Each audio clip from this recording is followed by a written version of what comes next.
Lieutenant Colonel Richard Rothwell's 2nd Battalion of the 24th, positioned on Mustaine's left flank, suffered tremendous losses for its limited advance among the rocky terrain and cave systems. Most of his company commanders and platoon leaders were casualties by nightfall, with the ranks of non-commissioned officers nearly eliminated. Captain Elwyn H. Woods barely had time to deploy Item Company into action before sustaining wounds. By sunset, 5 additional officers from the unit had been struck. Captain Thomas Witherspoon, K Company's commander, fell within minutes of Woods, and by 4:30 all of the unit's officers were either fallen or wounded. When the 2nd Battalion crossed the beaches, it numbered 954 people. That night, fewer than 300 remained alive and unwounded. Brigadier General Leo D. Hermler held the highest rank to land on D-Day. The 5th Division's assistant commander had expected to be ashore by noon at the latest. It was 3 o'clock, shortly after the beaches reopened, that he made landfall and established a command post in a sandbagged shell hole near the south end of the airstrip.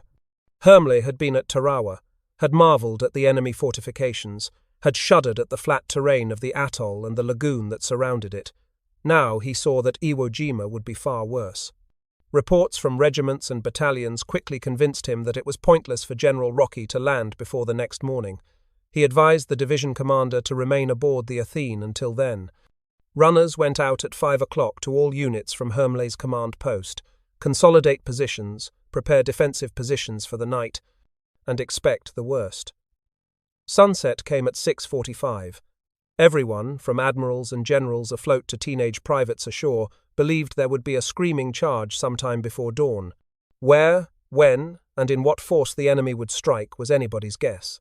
But the counterattack had come every time and everywhere Marines had invaded. There was no reason to believe it would not come on Iwo. Sometime, somewhere during the night, the Japanese would counterattack, a massed group of yelling troops, some intoxicated with rice wine, led by sword-wielding officers and armed with automatic weapons and hand grenades, charging with fixed bayonets in a desperate lunge to drive the invaders into the sea. What the Americans did not know was that the charge, for the first time in the Pacific War, was not part of the Japanese scheme of defense, not with General Kuribayashi in command and with 30,000 Marines, with thousands of tons of equipment and supplies packed on the beachhead, and with every square foot of it within easy range of every big weapon in its arsenal. Darkness came quickly. Twilight was gone by 7 o'clock. Marines were dug in along the front and in shell craters on the slopes and shoreline, waiting for whatever came. Most shivered in the shallow holes in chilly 40-degree temperature. A fortunate few were warm. Digging had tapped seams of volcanic heat just below the surface. Front lines were nowhere near D-Day objectives. The only key position in Marine hands was the quarry, and the hold on it was tenuous. Men strained to catch any movement in the darkness, seeing movement that was not there. Bursts of rifle and machine gun fire crackled spasmodically. Tracer bullets marked their paths towards suspected Japanese positions, and many times Marines were unknowingly shooting at one another. Enemy mortars and artillery fell without let-up into the lines, a few rounds here, a few rounds there, but always enough to cause more casualties and make sleep impossible. To warn against infiltration and signal the start of a charge, empty tobacco and ration cans were strung on heavy cord that stretched from foxhole to foxhole. On the beaches, activity was intense. Shore parties worked in the eerie half-light of parachute flares fired from close-in destroyers to illuminate the front. Bulldozers roared and clanked, pulling pallets of supplies inland, cutting down terraces and carving roadways so tanks and trucks could move, winching wrecked equipment from the surf and sand, scooping out protective revetments for ammunition, fuel, and medical aid stations. From 500 yards offshore, gunboats laid down, harassing fire on known enemy targets. Their heavy shelling went on throughout the night. By dawn, more than 10,000 rounds of 4.2-inch high explosives had dropped just ahead of the lines and on the high ground in the center. Battleships added to the crescendo with intermittent salvos of 16-inch shells that screeched through the darkness and crashed to earth 4 miles away near Iwo's northern shore. If any of the men in the lines or along the beaches could find relief from their anxiety, it came from having lived and trained with men in the next foxhole or shell crater. They knew each other's faces, voices, temperaments, combat experience, family backgrounds, and from close comradeship they drew inner strength, Second Lieutenant Cyril P. Zurlinden Jr. and Sergeant Roy Heinecke were not this fortunate.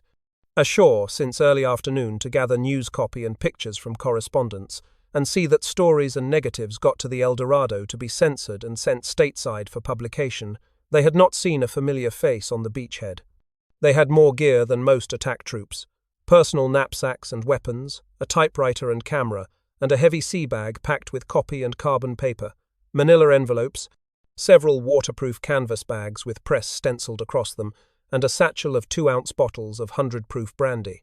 They had been side by side on Saipan before Zurlinden was given a field commission, and both were newsmen in civilian life.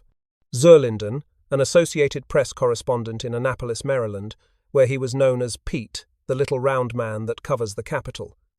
Heinecke, a press photographer from Olney, Pennsylvania. They were pinned down for hours, but shortly before 5 o'clock fire became sporadic, and they started up the slope with the load of baggage, dragging the heavy sea bag between them in the sand. At sundown, the lonely pair was 200 yards nearer the ridge. They found a vacant crater, dug shallow foxholes in its bottom, piled packs and the burdensome sea bag around the positions, and broke out blankets and ponchos to ward off the night's chill. Zurlinden was dozing when he heard Heinecke. "Pete, they are walking the artillery this way." Shrapnel from exploding artillery zinged inches over their heads, and each barrage was coming nearer. "Why cannot they leave us alone?" Zurlinden complained. 2 shells slammed down a few yards away, sending black clouds of sand and hot steel over them. An instant later, 2 more shattering blasts came. Zurlinden was blown skyward, then fell back into the crater in a cascade of dirt and shell fragments. He heard Heinecke yell that he had been hit, and Zurlinden knew something was dreadfully wrong with his own body. He looked down and saw that his left leg twisted away from his body at a grotesque angle. He slumped back in sharp pain. Both men had been in tight spots before, but never in anything like this. Zurlinden was grateful for 2 things. Heinecke had a cool head in any situation, and each carried 2 canteens, one filled with water, the other with brandy. He was swept by nausea, but found enough strength to unscrew the cap and take a long pull of the brandy. He felt better, and asked Heinecke what shape he was in. "Got it in the legs and back," was the reply. "I cannot stand up." "Get some sulfur powder on it," Zurlinden said. He straightened the limb as best he could and tried to finish the agony and his stomach's demand to vomit by gulping down another slug of brandy. Heinecke's foxhole had vanished in the rubble, and he painfully scooped out another while lying on his side. When it was done, he crawled to Zurlinden and they pulled a poncho over their heads to wait. They were lighting their cigarettes when the ground shook with another deafening roar from another shell. Heinecke's new foxhole was gone. They were saved only by the sand and knapsacks around them. For the rest of the night they huddled under the poncho, shivering from a combination of the cold, the ebb and flow of fear, and their wounds. Dawn was cutting through the overcast when another shell, this time a mortar, landed on the lip of the crater. Packs and sea bag were blown to bits, but there was no further damage. Heinecke checked his wounds, found he could walk with a painful limp, and went for help. 4 men came with a litter for the lieutenant. Zurlinden kept his leg, and with steel braces it worked well enough for him to dance at his wedding a year later. After the war, he went back to newspapering and was a top reporter for the Los Angeles Times. Heinecke recovered fully, stayed in the Marine Corps, went to Korea and Vietnam, retired after 20 years active duty, and became a Foreign Service officer of the State Department.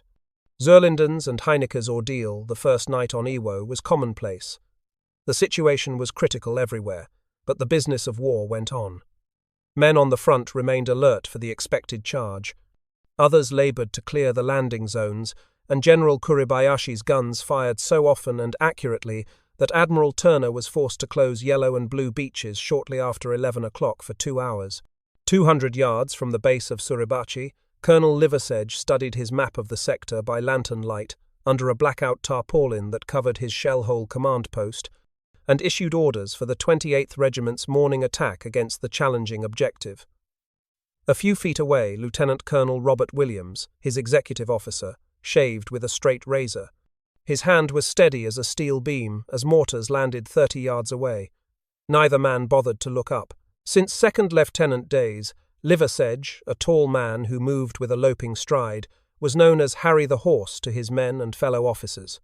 He had started in the war leading a raider battalion in the South Pacific, had fought at Tarawa and Saipan, and was decorated for leadership and bravery under fire. He was from Volcano, California, and, by strange coincidence, his men were now going after Iwo's own volcano landmark.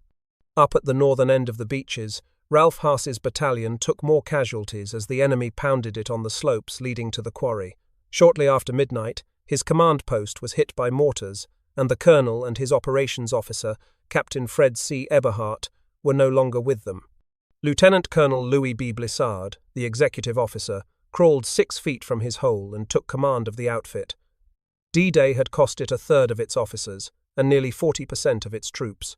Less than 200 yards away, an artillery shell found the 25th Regiment's ammunition and fuel dump about an hour before dawn. Raging fires and thundering explosions lit up the rock-strewn landscape and brought down heavier fire. Exploding rockets and tracers zoomed skyward, and belts of machine gun bullets popped like an endless chain of giant firecrackers. Lieutenant Commander W. W. Ayres, a regimental surgeon, found himself buried in a caved-in foxhole. He clawed free and began digging in the next hole for Major Leo A. McSweeney. His hands found a helmet. Beneath it was the major, his lungs all but bursting. Ayres freed McSweeney's nose and mouth and kept digging. Burning ammunition exploded around them. The doctor pulled McSweeney out and they crawled away, gasping for air and ducking stray bullets. Robert Sherrod, of Time and Life magazines, shivered through the intense night in a foxhole halfway down the perimeter. He was an old hand, had been with the Marines at Tarawa and Saipan. At dawn, he looked from his shallow shelter and surveyed the scene. The first night on Iwo Jima can only be described as a nightmare, he told millions of readers. 2 unexploded landmines were just on the other side of his foxhole. Within 100 feet he counted some 50 Marines, wounded but still fighting. On one of the attack transports offshore, Lieutenant Commander J. H. McCauley, of Los Angeles, was trying his best to save as many lives as possible. He was proud of the last operation. He hated to amputate, and had saved the leg of a red-haired corporal. A doctor at the next table had performed brain surgery during the night. "First time I have ever tried that in a ground swell," he said. Their ship had expected to handle 20 casualties that day, at most. 74 was the total for the day and night. D-Day +1 was beginning. Out on the El Dorado, General Smith took another look at the battle reports and wondered why there had been no charge, why every man, every cook, baker, and candlestick maker had not met the attack on the beaches. "I do not know who he is, but the Japanese general running the show is one smart man," he told correspondents. General Rocky was ready to leave the Athene and open up 5th Division headquarters ashore. Likewise, General Gates of the 4th on Auburn. Far to the southeast, General Erskine's command ship Fremont and the 3rd Division's landing ship, tanks and transports were rendezvoused. The Big E was sure the division would be used. General Kuribayashi, from his concrete blockhouse headquarters in the high ground above the 2nd airstrip, had informed Tokyo that Marines had landed and that he was eliminating the invaders. With little cost to Iwo's defences, his guns had wounded and eliminated Marines in dreadful numbers during the first 18 hours. In all, 2,312 had fallen. At the White House, President Roosevelt was told of the invasion and that the battle continued. He was deeply troubled by the casualties. It was the first time in the war, through good news and bad, author Jim Bishop wrote, that anyone had seen the president disturbed. General Kuribayashi knew from the first that, when the Americans came, they would try to isolate and seize Mount Suribachi. It was simple military logic. Suribachi's 556-foot summit dominated the island's 8 square miles of barren volcanic rubble. It was an all-seeing eye to watch every movement on the island and direct pinpointed shelling on the invaders. So he began on his first day on Iwo to fortify the maze of boulder-strewn gullies and ravines at the base, the honeycomb of caves on its steep slopes, and the huge crater at its crest. By D-Day, Suribachi was as formidable as the famed Rock of Gibraltar. The wasteland at the foot of the volcano was studded with more than 70 camouflaged concrete blockhouses. Another 50 were concealed on its rocky sides, and many of these were connected by tunnels with hundreds of caves, mortar and sniper pits, and reinforced pillboxes.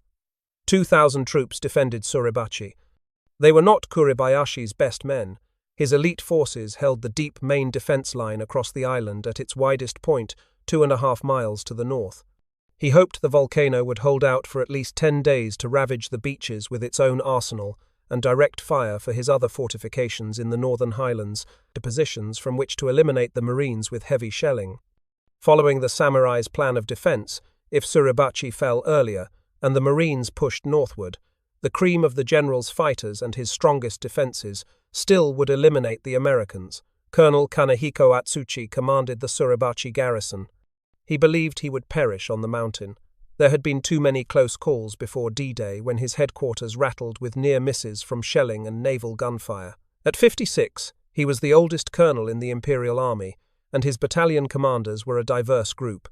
One was an aging lieutenant colonel passed over for promotion because of his years. One was a major with no combat experience. And 2 of the 3 captains had risen through the ranks without attending the Imperial Military Academy, a rarity in the Japanese army. But at Iwo, all fought valiantly and perished with their troops. 6 of Atsuchi's men survived the battle, huddled in a barbed wire stockade at the volcano's base when the fighting ended. Marines gave Suribachi the code name Hot Rocks, and clouds of steam did occasionally billow from its crater. Before the invasion, troops had heard rumors that heavy naval gunfire and air-heavy shelling might set off a full-scale eruption of the slumbering mountain, but seismologists disagreed. When Harry the Horse Liversedge and the 28th Marines went to work on Suribachi on D-Day+1, his 3 attack battalions were across the 700-yard isthmus, but the ground they held was less than 200 yards deep and faced the enemy in 2 directions. Now they must surround the fortress before they could move up the slopes to the summit, while at the same time they had to push northward toward the airstrip. It took 4 hard days to do the job. "It is going to be a challenging day and a challenging place to fight the war," Colonel Johnson said as his battalion jumped off at 8:30. The 37-year-old Naval Academy man came from Highland Park, Illinois, and was headed for high command if Iwo, or another invasion down the road, did not claim his life. In earlier campaigns, his lackadaisical attitude toward personal danger amazed even the bravest men, and the pattern continued. On D-Day, he strode casually and erect up and down Green Beach, stub of a cigar in his mouth, exhorting his men, "Okay, you Marines, let us get this beach." He was short and stout, if not a trifle heavy, not the tall, trim stereotype of a career leatherneck officer. He flaunted regulations by wearing a faded cotton fatigue cap, with upturned bill instead of a steel helmet. He did not carry a knapsack, he did not wear a cartridge belt, and disdained all combat gear except a Colt .45 pistol carried in his right hip pocket. He did not even have a canteen. Where Johnson was concerned, clothes did not make the man, at least in combat.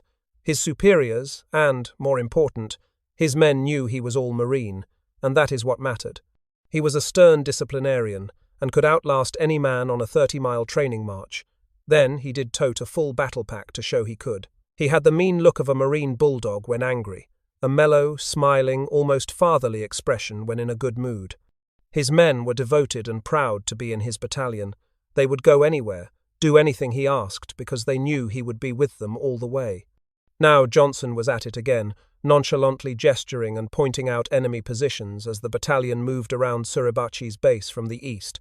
The task at hand was his only concern. He was a devout believer in the centuries-old axiom of warriors that fear is a deadly contagion in battle, but that courage of combat commanders under fire can spark and flame the determination of men to fight beyond their limits. In the jargon of the still-to-come space age, Johnson and his men had the right stuff.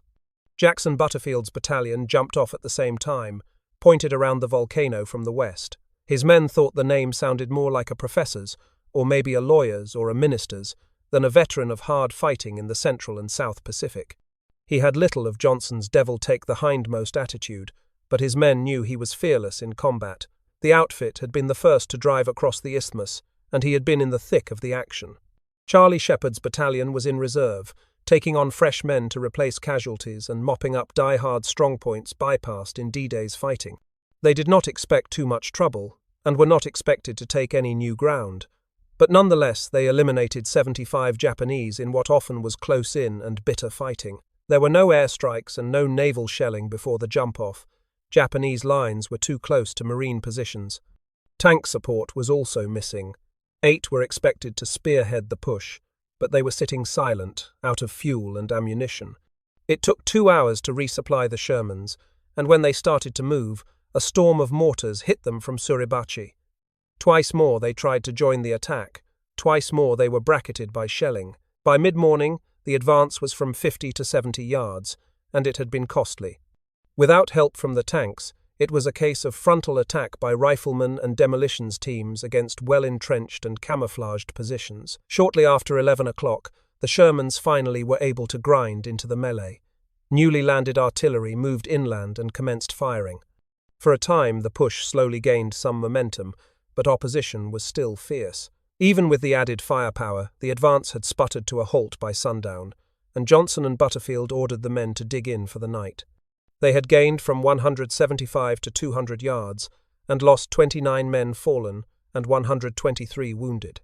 Another chilly night of anxiety engulfed men in their foxholes.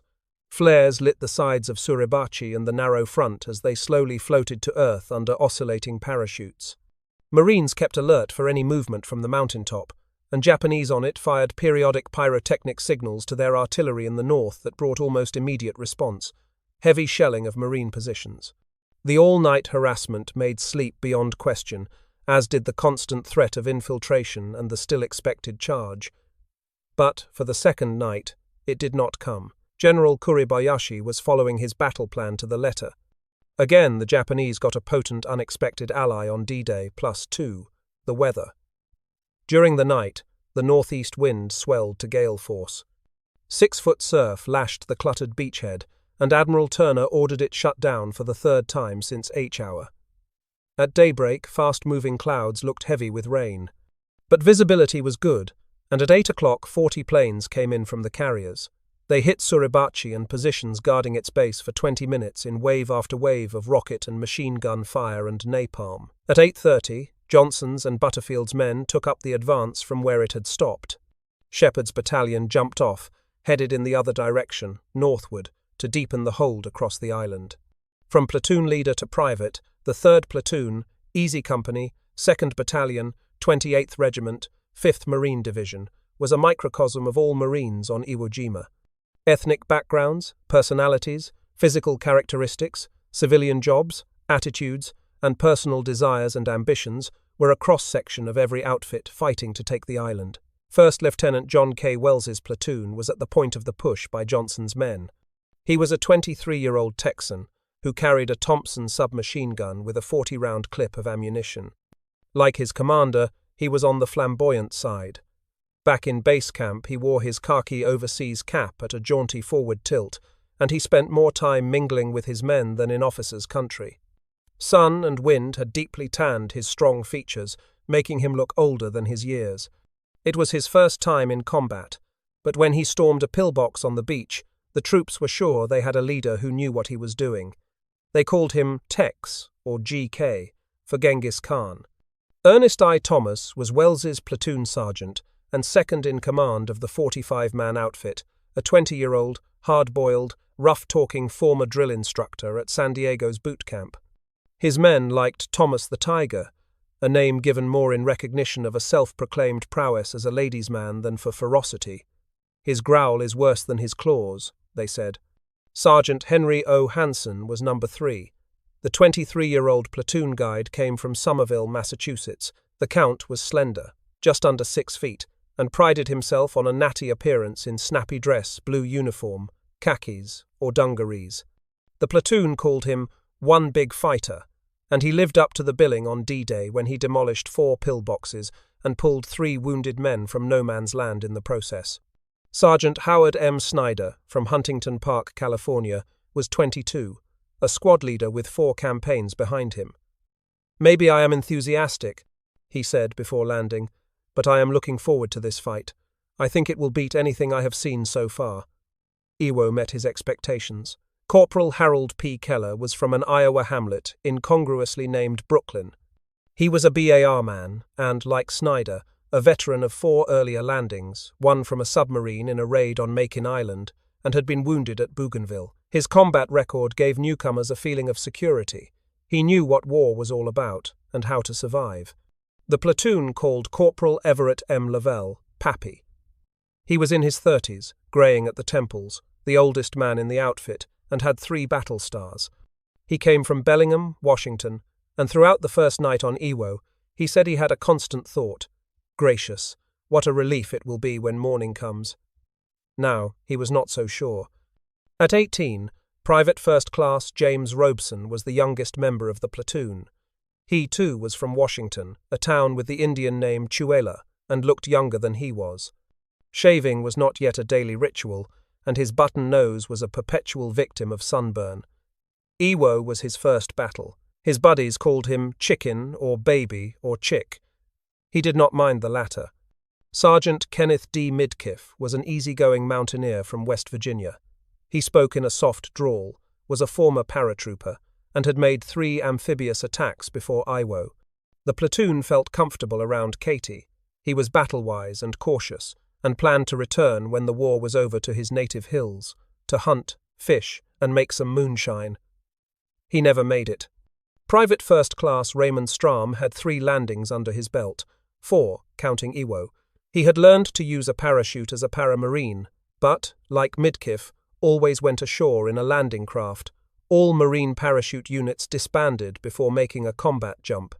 A shade over 6 feet tall, Strahm was called Little Raymond. The Chicagoan was the platoon's world-class poker player. The week before embarking, he had cleaned out a big game back on Hawaii, won $3,700, and loaned losers $10 each. Scholar of the unit was Corporal Robert A. Leader, a student at the Boston Museum of Fine Arts when he signed up. Red-haired, blue-eyed, fair-complexioned and tall, he had the reserve and practicality expected of a Massachusetts Yankee. Iwo Jima, for him, was a short and brutal experience. On D-Day, sand from an artillery burst buried him completely. After what seemed like an eternity, buddies dug him out, unhurt. 6 days later, he was wounded by machine gun fire during the fight for the 2nd airstrip. This time, Harold Keller dragged him to safety and an aid station. Leader survived near-fatal stomach wounds, spent months recovering in a stateside hospital, and returned to school. He became, in post-war years, a well-known liturgical artist and associate professor of art at Notre Dame University. Private First Class Louis Adrain was a taciturn Spokane Indian from Welpinit, Washington. Seeing no enemy troops on the beach, he asked, "Where's the reception committee?" Now, the morning of D-Day +2, a sniper's bullet hit him. He fell forward, wearing a borrowed dungaree jacket with another man's name across the back, weapons still firing. One of the platoon could have missed Iwo. Private First Class John J. Fredotovich was in Camp Pendleton's hospital in California when the 5th Division was shipped out to Hawaii. He talked his way back to the outfit and was now in action for the 3rd day. Shortly before noon, mortar fragments bit into his left shoulder and upper left leg. For him, the battle was over. His immigrant Russian-Polish parents in Oakland, California, were glad he was still alive. Corporal Léonce Olivier could trace his ancestry back 2 centuries to the French Cajuns who came to Eunice, Louisiana from Canada. Frenchie did not trust the Garand M1 rifle most infantrymen used. He thought the .03 Springfield, a pre-World War I vintage weapon, more accurate and reliable. His buddies were not happy when he said, "This is going to be worse than Tarawa," where he had used the Springfield to win the Silver Star Medal for gallantry. There were 32 others in the platoon, men like 19-year-old Private First Class Richard S. White, a devout Baptist from East Texas who yelled to a corporal as they moved forward, "You still an atheist?" A mortar exploded yards away and the answer came back, "I am going to start praying in the morning." There were men like Platoon Sergeant Josephine McGarvey, a rabid baseball fan from Philadelphia. He crouched behind a bunker, waiting for the mortar barrage to lift when one of his squad jumped into the hole. "You think the Phillies will win the pennant this year?" "I hope so," McGarvey said, and went about his business as the shelling lifted, business that would earn him the Silver Star. And there was Private First Class Donald J. Rule. He was 21, came from Montana's cattle country, and was a maverick to the core. At base camp in Hawaii, he often was in trouble, ignoring orders, arguing and fighting, the platoon's malcontent. But, like Tony Stein, he had the ruthless determination of a Cowtown gunfighter, and they showed on D-Day. In a one-man charge against a fiercely defended blockhouse, he eliminated 9 Japanese, dragged a wounded Marine to safety through 40 yards of no man's land, and spent the night alone in an enemy machine gun pit he had captured single-handedly. He wanted to make sure the weapon would not be used against the platoon. Now, on D+2, he and Sergeant Hansen were at the point of the struggling attack. By 11 o'clock they had worked to within a few yards of Suribachi's base when they spotted a camouflaged bunker and dove for cover. Rule raised his head above a boulder to get a better view and heard a sputtering hiss. "Watch out! Grenade!" he yelled to Hansen as it landed 6 feet away. He flung himself on the missile, his body taking the full impact of the explosion. In the only 3 days of combat he would ever see, Rule had earned the Medal of Honor and sacrificed his life to save his sergeant. From 100 different positions on the slopes of Suribachi, barking machine guns, screaming artillery, and crumping mortars seemed to be coming simultaneously along with the cries of "Corpsman! Corpsmanen!" Wounded crawled, when they could, to any protection they could find.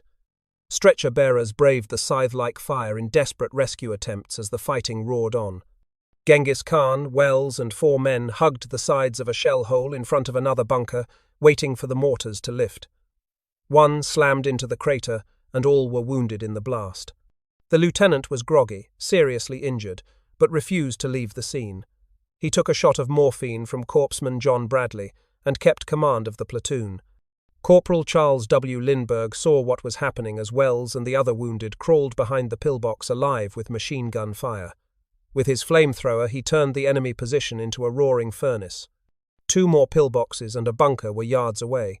It took 2 minutes to flame them and their defenders. As the advance moved ahead, bullets still thudded around Wells as he screamed orders, but his strength ebbed and his wounds filled with sand as he fought to stay conscious. Yet it was another half hour before he turned the platoon over to Sergeant Thomas and made his way to the battalion aid station, where litter-bearers ducked mortars to take him to the beach for evacuation. Thomas the Tiger knew what he had to do. He located 3 tanks and led them against several pillboxes and bunkers. The heavily reinforced positions were silenced in a furious firefight that cleared the way for the rest of the battalion to break through to the base of Suribachi. The area had been the soft spot in the defense line. Wells and Thomas received the Navy Cross for their actions. Lindbergh, the Silver Star. Action was fierce the rest of the day as artillery and mortars rained down from Suribachi, and enemy machine gunners and snipers raked the attacking troops in front of the slopes. At sunset, things quieted down, but it was 11 o'clock before the line was consolidated and the men of the 28th dug in for another night. Butterfield's troops had gained 650 yards, Sheffard's 500, Johnson's 1,000. Marines now were in solid strength at Suribachi's north base and halfway around the volcano. Chandler Johnson was pleased with his battalion's performance during the day, especially that of Wells's platoon. He had been with them several times, moving among the ravines and boulders, pointing out positions and prodding the men to keep going. "Stay in one place and they will eliminate you," he yelled at one point to a squad pinned down by mortars. That night he made a mental note that he had found the right unit for the final push to take Suribachi's summit when the time came. He could not have found more determined men.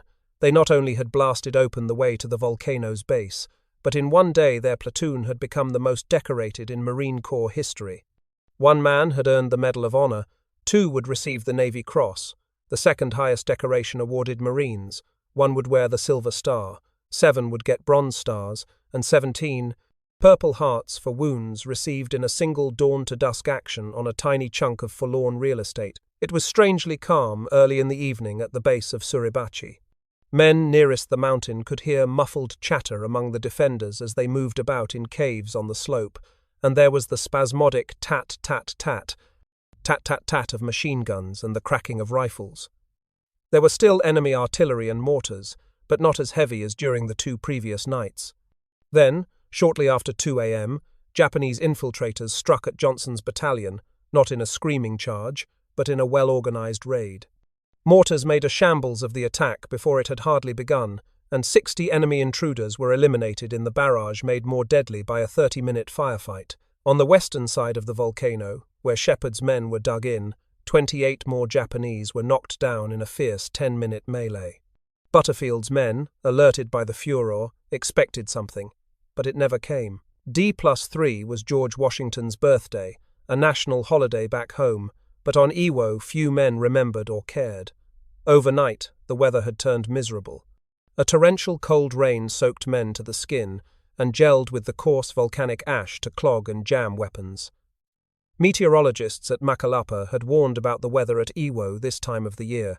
Their studies found that major storms often buffeted the island, that the skies were clear only 20% of the time, that 45% of the days were cloudy, 27% partly cloudy, and 9% rainy. Now the heavy rain was driven by a 20-knot gale that whipped up a pounding 9-foot surf. At 10:20 a.m., the beaches were closed again. It was useless to try to land reinforcements and supplies. Angry clouds hung below 500 feet and hid Suribachi's crest. But a battle cannot wait for weather. At 8 o'clock, despite the wind and the rain, the attack against Suribachi started again. Tanks could not move in the hub-deep slush. Artillery did not fire because targets could not be spotted. There was no air support or naval shelling. So it was another dirty job for the infantry. They shivered under the driving rain and moved out against the dreadful terrain and the desperate, determined foe estimated by Harry the Horse, Liversedge's intelligence officers, to number 600 still alive. Drenched Marines attacked foxhole after foxhole, pillbox after pillbox, bunker after bunker with rifle fire, grenades, flamethrowers, and demolitions. It was slow and dangerous work, but they made steady progress. An 11-man patrol worked partway up the steep, rocky slopes, searching for a route to the summit. Naval gunfire and airstrikes had wiped out existing trails. While Johnson's men cleared out opposition around the eastern side of the volcano and battled up the slippery sides, Shepard's battalion bolstered the line in the center. Butterfield's outfit still slugged around the western side, bent on final encirclement of the fortress. At 6:30 p.m., the push was halted for the day. Opposition had been heavy, but it had come in wild flurries, not in the sustained fighting that had marked previous days. In some ways, the weather helped the Marines, exhausted from 3 days of battle. With the near-zero visibility and curtains of rain, Japanese artillery and mortar fire were sharply reduced, not only around Suribachi, but across the entire island. And it was now becoming apparent that the attack had taken its toll of the defenders and cut deeply into their ability to hold the mountain much longer. Night was relatively quiet on the lines. No infiltrators, no savage firefights. The weather improved, and once again the beachhead was operational. Men, equipment, and supplies came ashore. Casualties were evacuated. Offshore, aboard the Auburn, where General Smith now had his headquarters, losses were tallied. They were far worse than he expected, and, like President Roosevelt, he shuddered. In 3 days they amounted to 4,574 men fallen and wounded. In the push to take the airstrip, and in the fighting for the high ground around the quarry, the 4th Division had lost 2,517 on the beaches. The 5th Division, on Green Beach and in the push to conquer Suribachi, had lost 2,057. Chandler Johnson was busy long before dawn of D+4, briefing his company commanders on the day's plan of action. He was determined that Marines would be atop the volcano by sundown and was trying to figure out the best way to get there. Shortly after daybreak, he ordered out the first patrols. At 8 o'clock, he sent a runner for First Lieutenant Harold Schreer, who had taken command of Wells's platoon during the night. He pointed out to Schreer a possible route up the slopes. His orders were simple: take the platoon up the hill and put this on top. Johnson handed him a small flag. It measured 54 by 28 inches that First Lieutenant George G. Wells, the battalion adjutant, had brought ashore in a map case from the transport Missoula. Wells knew it would be wanted when the summit was taken. Scouts from D and F companies already were on the steep sides looking for a path to the crest and feeling out resistance. Sergeant Sherman B. Watson and 3 privates were surprised at how easy the ascent was going. Once out of the sliding rocks near the base, the footing was good. George Mercer, who came from a small Iowa town, was amazed at the quiet. Louis Charlot, an Indian from Montana's sheep country, glanced over his shoulder at the spectacular view. Theodore White, a Kansas wheat farmer, expected that all heck would break loose at any minute. So far they had met no resistance, and within 40 minutes they were on the crest, peering into the cone. Still no Japanese, but they spotted several machine guns with neat stacks of ammunition nearby. It was 9:40 a.m. They scampered and slid down the slope to make their report. Lieutenant Schreer, a lanky 24-year-old veteran of a disbanded Marine Raider battalion, was ready to move out with his men. They had stocked up with ammunition, replenished supplies of hand grenades and demolition charges, and flamethrowers were full of fuel. A radio man and 2 stretcher teams joined the 40-man patrol. So did Louis R. Lowry, a 25-year-old staff sergeant photographer for Leatherneck, the official Marine Corps magazine. They left in single file, moving at a fast clip until the climbing became steeper. They passed a Marine howitzer with 2 men sprawled across the weapon. It had taken a direct hit from artillery, as well as several fallen Japanese, one of whom wore bright orange sneakers. As the slope steepened, the men stopped every few minutes for breath. Flankers went out to guard the column. At times when climbing became difficult, the ascent was on hands and knees. Several threatening cave entrances were passed, but there was no fire, nor were any live Japanese seen. Marines below watched in astonishment. Offshore, men tracked the snake-like column through binoculars. One sailor on a transport said, "Those guys should be getting flight pay." Schreier crested the summit first and called a halt. In 30 minutes, the patrol had climbed 1,000 feet up what had been a death-dealing mountain for 4 days. Not a shot had been fired, not a man hurt. He peered into the crater, saw the unmanned machine guns, several destroyed rocket launchers, a number of mortar pits, and 5 artillery pieces. "Where are the Japanese?" he muttered aloud, and signaled the rest of the men to follow. Harold Snyder, the sergeant who was looking forward to this fight, was next over the lip.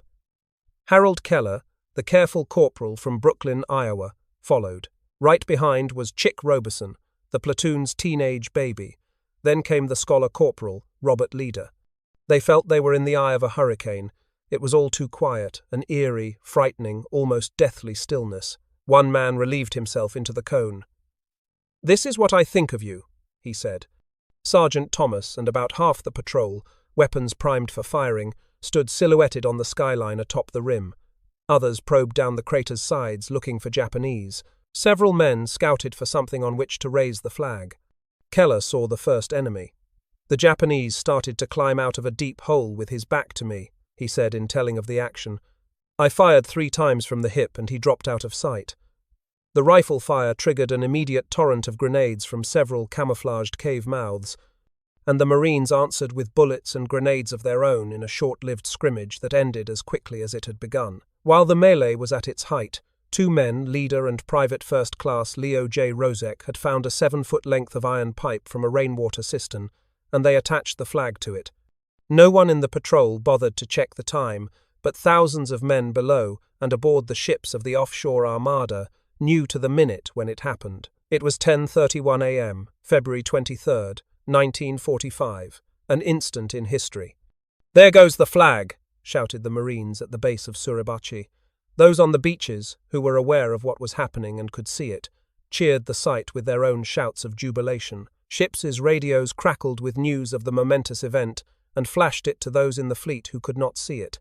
General Kuribayashi, if he saw Marines atop the mountain, must have known the end for Suribachi's defenders was at hand, something the Japanese on the volcano already knew.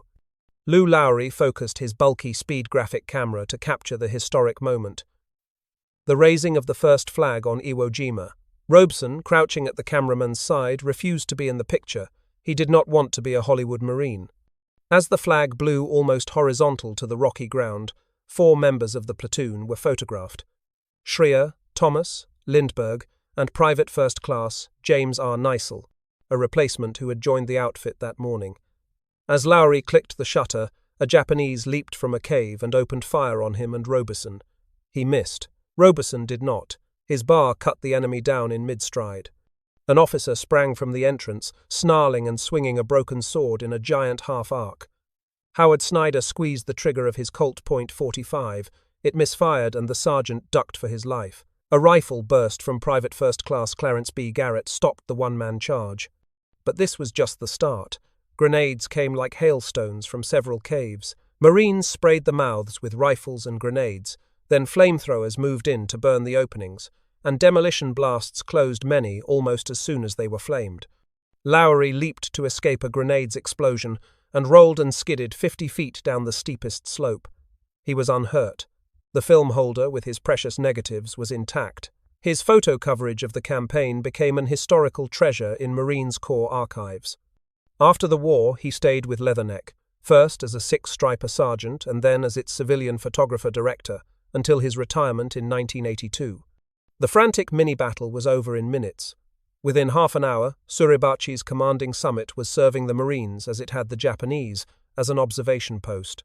High-powered binoculars and electronic detection devices were in place, spotting enemy artillery whenever it fired anywhere on the island. Lieutenant Schreier was puzzled as the platoon scouted the crater and nearby slopes for enemy positions.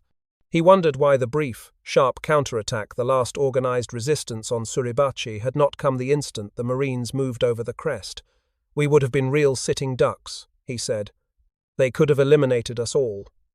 That afternoon, Sergeant Thomas and 10 men inspected the cave from which the last attack had come. It burrowed nearly 100 yards into the mountain. In it, they found more than 150 fallen Japanese. Most perished by holding hand grenades to their stomachs and pulling the pins. Among the litter of documents the Marines found in the crater was one indicating that, the night before, about 100 troops had left in the darkness in an attempt to sneak through Marine lines and join General Kuribayashi's main forces in the north. Only a handful made it, and they probably perished in the fighting for the second airstrip. Colonel Atsuchi's body never was found, nor were those of any of the other Japanese officers who most certainly were eliminated on the mountain with nearly 2,000 of their men. Several men on the beaches and near Suribachi's base, and at least one man aboard the hospital ship Samaritan, were more interested than most in the capture of the volcano's summit. One was Chandler Johnson, watching from his command post. "Someone is going to want that flag," he told his adjutant, "but he is not going to get it. That is our flag. Better find another one and get it up there and bring ours back." A runner, a lisping corporal called Wabbit, was sent scampering to the beach to see what he could find. Fate had placed 2 others on Green Beach when the flag was raised. One was General Smith, and the other was the Secretary of the Navy. "Holland, this means a Marine Corps for another 500 years. Forrestal told the old warrior as they watched what was happening. Howling Mad nodded, his eyes filled with tears.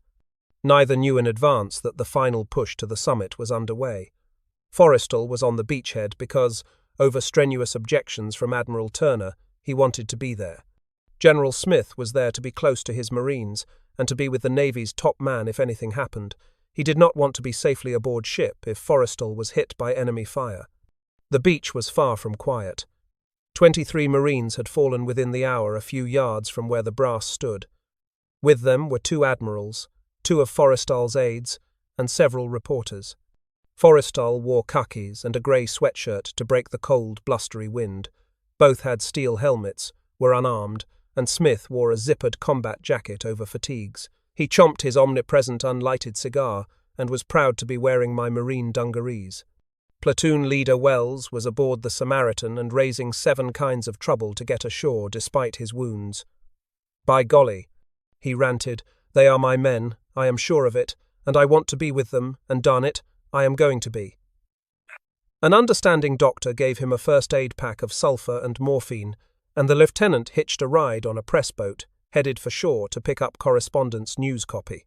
He limped to the start of the path up Suribachi, and found Chick Robeson and Private Robert E. Good about to go to the top again. With arms around one another's shoulders, the trio laboured up the steep slope to join the valiant platoon. Colonel Johnson professed to be livid when he heard Wells was back on the mountain. He was not. "I was proud of that young fighter," he told a newsman, and Wells kept his platoon to finish the mop-up of the crater. Private Charles S. Rogers also had more than a casual interest in the flag-raising. He was 19, one of Johnson's men, and had been seriously wounded by mortars on D-Day. From his cot on the deck of the hospital ship Solace he could barely see the flag and wanted to lift himself for a better view. He could not make it, but he tried. His eyes misted and he was proud of the lump in his throat. Joe Rosenthal was sorry he missed being with the platoon, but that is the way things often turn out. The 33-year-old Associated Press photographer had been in the business a long time and knew, as he put it, you win some, you lose some. He had been in the Pacific for a year, and had landed with the Marines at Guam and Peleliu, where he had made a name for himself as a man who could make good pictures under fire. Before shipping out from Associated Press's San Francisco bureau, he had tried to enlist, but none of the services would take him because of myopia so severe that he wore thick glasses, and had 2 extra sets with his photographic gear. He carried 150 pounds on a 5-foot 5-inch frame and had a small mustache. Some friends said he resembled a French chef. Rosenthal landed early D-Day afternoon on the 4th Division's beaches and had made dozens of pictures of the fighting since then. He returned at sunset each day to the El Dorado to write captions and see that his negatives were aboard the courier flying boat to Guam, and to eat and sleep. When he came ashore the morning of February 23rd, he trudged through the sand and up the terrace to Colonel Liversedge's command post. Harry the horse told him Shrier's platoon already was on the summit, but Rosenthal decided to go up anyway. Maybe he could get a panoramic shot of the island, or find something else worth shooting.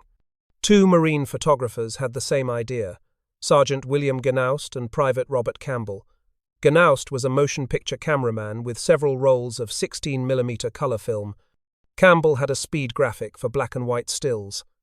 The trio was about to begin the climb when Wabbit returned. He was out of breath, but he had located another flag on landing ship tanks, 799 on the beachhead. It took several minutes to tell Ensign Alan S. Wood why he wanted it. With his excited, lisping speech, he had trouble making himself understood. When Wood was able to decipher the Marine's mission, he gave him the ship's rarely used ceremonial flag. It was twice the size of the original, measuring 8 feet by 4 feet, 8 inches.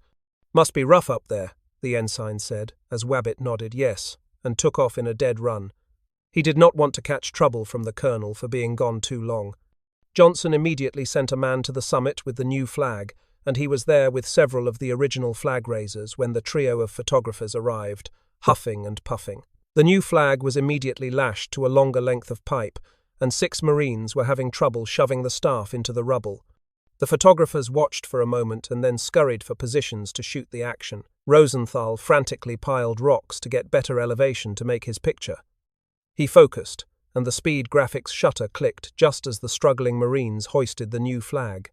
He had preset the exposure at 1/400th of a second at between f8 and f11. Gnaust caught the action with his bell, Howell Filmo, and was standing shoulder to shoulder with the Associated Press man, shooting the identical and unforgettable scene in color on the few feet of color movie film that remained in his camera. As the second flag was raised, the first was simultaneously lowered. Campbell snapped his shutter at that instant, his photo showing both flags. Rosenthal made 2 more pictures, one showing 3 Marines grasping the pipe after the large flag was raised, the other a group shot of the jubilant platoon with the stars and stripes snapping in the wind. He went down off the volcano and continued working until late afternoon, when he hitched a ride to the El Dorado for his nightly chores. In his captions covering the day's shooting, the one for the flag raising said, "Atop 550-foot Suribachi Yama, the volcano at the southwest tip of Iwo Jima, Marines of the 2nd Battalion, 28th Regiment, 5th Marine Division, hoist the stars and stripes, signaling the capture of this key position." When the press pouch arrived at Guam and Rosenthal's negatives were processed, darkroom technicians knew immediately that the Suribachi photo was something very special. It did not fit the pattern of a conventional news picture. The face of only one man was clearly visible. The rest were either hidden by hands and arms raising the flag, or their heads were turned. But it was a masterpiece of instantaneous composition and lighting that captured the mood of the unfolding drama on Iwo Jima. Its stage-like setting and the powerful position of the men gave it the graven look of a posed statue. So much so, in fact, that cynics and critics of the Marine Corps later suggested the photo was staged. Anyone on the island, friend and foe, could plainly see the second flag. It touched off new waves of cheers on the beaches, where unshaven and weary shore parties thumped one another on the back and shouted. Those on the front, their ranks already decimated by the hundreds, felt the battle was at last making some headway. Whistles, horns and bells rang out aboard the ships surrounding the island. The next day, when the photo appeared on front pages of virtually every newspaper in the States, it became an instant symbol for millions on the home front, an indelible portrait of patriotism and determination. It took days to track down the names of Rosenthal's flag raisers, a frantic quest touched off by a clamour at home to identify the men. They were, from left to right, Private First Class Ira H. Hayes, a Pima Indian from Arizona, Private First Class Franklin R. Sousley, a Kentucky mountaineer, Sergeant Michael Strank, from central Pennsylvania's coal country, pharmacist's mate second-class John Bradley from the farmlands of Wisconsin, Private First-Class René A. Gagnon of French-Canadian descent from New Hampshire's Green Mountains, and Corporal Harlan Block from the southernmost tip of Texas. Sousley, Strank, and Block were fallen before ever learning of their fame. Bradley was wounded and evacuated. Only Hayes and Gagnon left the island physically unhurt, but both would perish as alcoholics, a situation, friends said, brought on by their inabilities to cope with fame the two felt was undeserved. Rosenthal became an overnight celebrity of sorts, albeit a confused one. When Associated Press headquarters radioed congratulations on the war's most memorable photo, he did not know which one they were talking about. He had made dozens of shots since D-Day. The picture won the 1945 Pulitzer Prize and was the official symbol of the Seventh War Bond Drive, when $220 million in bonds were sold. It was later reproduced on a postage stamp and was recreated in minute detail in the world's largest bronze statue at the foot of Arlington National Cemetery, just across the Potomac River from Washington, D.C. Bill Gnaust never saw what he shot. He was fallen a few days later, making more footage of Marines in battle. But millions saw his film within days in movie theaters across the nation. Decades later, it was being viewed by other millions almost daily in television documentaries. That Gnaust was never given credit for the footage, and that he perished still filming the action at Iwo, were sore spots with those who knew him. Lowry's and Campbell's pictures received scant attention, but they and Rosenthal remained friends. And what of the 40 men of the 3rd Platoon who first scaled Suribachi's summit? 4 made it to the end of the battle. The others were fallen or wounded before the island was conquered.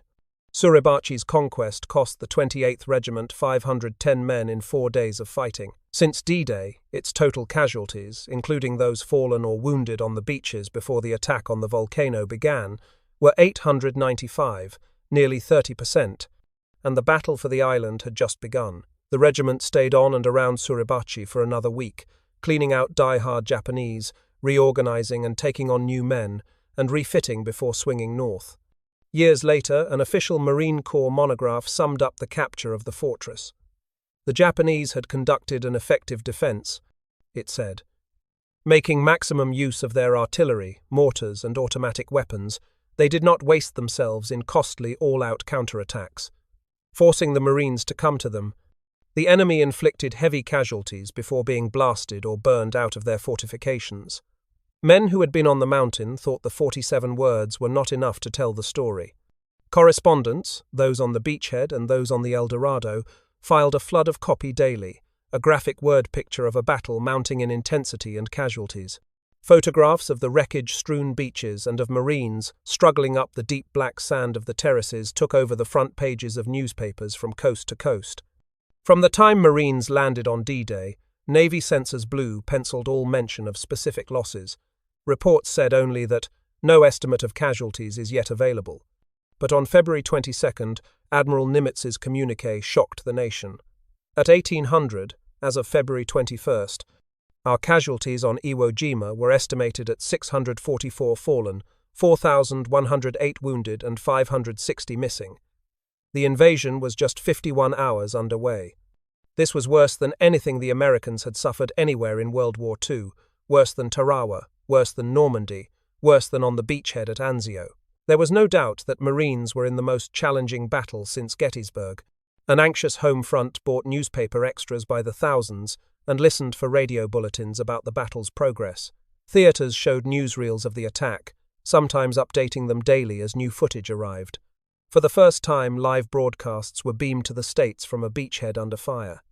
As the fighting roared on and casualties skyrocketed, editorials began to appear to question Marine tactics and to demand "howling mad" Smith's scalp. As the European war thundered to an end, more and more correspondents moved to the Pacific for the final chapter in the global conflict. More than 100 were scattered among the Iwo invasion fleet on D-Day, turning out an unprecedented flow of copy. Except for Marine combat correspondents, it was strictly a personal matter whether or not reporters went ashore or covered the action from the relative safety and comfort of the transports and command ships. No one had authority to order the civilians to land. Those who went to the beachhead shared the same dangers and hardships as the troops, but with one glaring difference: they could go back to a ship whenever they wanted to hitch a ride. Those who stayed afloat covered the action through binoculars, monitored radio reports from the island, interviewed men returning from the beaches, and had regular press briefings.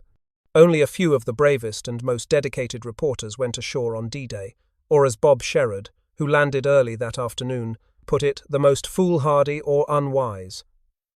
The Associated Press's James S. Lindsley was the first civilian ashore.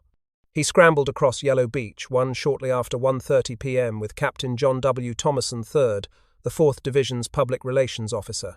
Scattered in the chaos were some 15 marine writers and photographers, mostly sergeants who had been newsmen in civilian life and who had landed with their units in the earlier attack waves. Lindsley and Thomason were told at the line of departure that the beach had been stabilized,